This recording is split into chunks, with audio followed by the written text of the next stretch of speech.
The royal couple, King Charles and Queen Camilla, touched down on Canadian soil, expecting a warm welcome. But instead of the anticipated cheers and cordialities, they were met with an unexpected sight, a crowd not of jubilant fans, but of determined protesters. The placards they held aloft were bold, unambiguous, and far from the royal welcome the couple might have envisioned. Emblazoned with the words, "Not my king," these signs were a stark reminder that not all Canadians were thrilled about this royal visit. The couple, who had hoped to be greeted by the traditional pomp and pageantry, found themselves in the midst of a protest, a testament to the growing discontent among Canadians about the monarchy's relevance in their country. The signs were not just a rejection of King Charles, but a critique of the entire institution he represents. The royal arrival, which was supposed to be a celebration of diplomatic ties and shared values, quickly turned into a platform for public dissent. The protesters' message was clear. They didn't want a king, especially one who flew thousands of miles in a private jet to their country. The very presence of the royal couple seemed to be a stark reminder of a past that many Canadians would rather move on from. Despite the chilly reception, King Charles and Queen Camilla maintained their regal composure, a testament to their years of royal training and experience. But behind the stoic expressions and polite waves, one can't help but wonder if they were taken aback by the unexpected welcome. Did they expect to see such a display of public dissent? Did they understand the message that the protesters were trying to convey? It was clear the royal presence was not exactly warmly welcomed. The arrival of King Charles and Queen Camilla in Canada was not the celebratory event they might have hoped for. Instead, it became a stage for Canadians to voice their discontent and question the relevance of the monarchy in their modern independent nation. This royal visit will be remembered, but perhaps not for the reasons the royal couple might have wished for. Despite his environmentalist image, King Charles committed a cardinal sin against Mother Earth. Now, let's delve into the meat of the matter. Picture this: a man who has spent years painting himself as a champion for the environment, warning us about the perils of climate change and urging us to live sustainably. Now imagine that same man hopping on a private jet for a state visit, one of the most carbon-intensive ways to travel. The irony is almost too much to bear, isn't it? That's exactly what King Charles did on his recent visit to Canada. His arrival was not in a humble economy-class seat of a commercial airline, but in the lavish setting of a private jet. Accompanying him was a full motorcade of gas-guzzling vehicles, ready to roll out the red carpet for him. It's hard not to see the glaring contradiction between his words and his actions. This isn't just a simple oversight, it's an act that reeks of hypocrisy. Here's a man who has spoken passionately about the need for environmental responsibility, yet his actions suggest that these rules don't apply to him. It's as if there's one set of rules for the king and another for the rest of us. His decision to travel in such an environmentally damaging way has not gone unnoticed.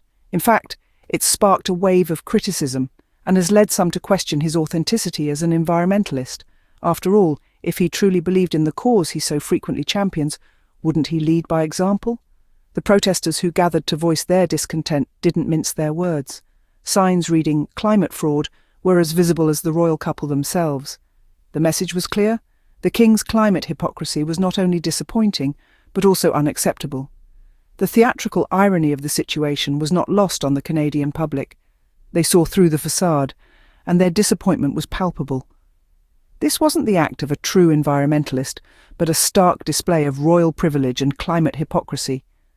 And it's a spectacle that's likely to leave a lasting stain on King Charles's green image. As protests grew, so did the media's attempts to control the narrative. Instead of focusing on the sea of placards and impassioned chants, the British media presented a carefully crafted image of King Charles. The focus was on the king shaking hands, engaging in polite conversation, and delivering eloquent speeches, projecting an image of diplomacy and royal charm. The dissent. It was pushed to the background, almost as if it was an insignificant part of the royal tour. But the reality was far from this curated narrative. The protests were not just a fleeting moment, but a significant part of the royal visit.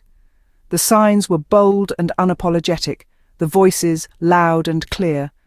Yet the media chose to show the side of the story that suited the royal image, the one that showed the king as a beloved figure, not a controversial one.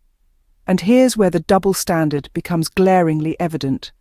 Remember when Prince Harry and Meghan Markle were scrutinised for their use of private jets? The media frenzy was relentless. They were labelled as hypocrites, their every move dissected and criticised. Yet, when King Charles does the same, the narrative is softer, more forgiving. The media's bias isn't subtle. It's a clear case of protecting the monarchy at all costs, even if it means ignoring the voices of the people. It's a stark contrast to the treatment of Prince Harry and Meghan Markle, who have often been the target of relentless criticism and scrutiny. The question then arises, why the double standard? Why are some royals held to a different standard than others? The answer may not be simple, but one thing is clear.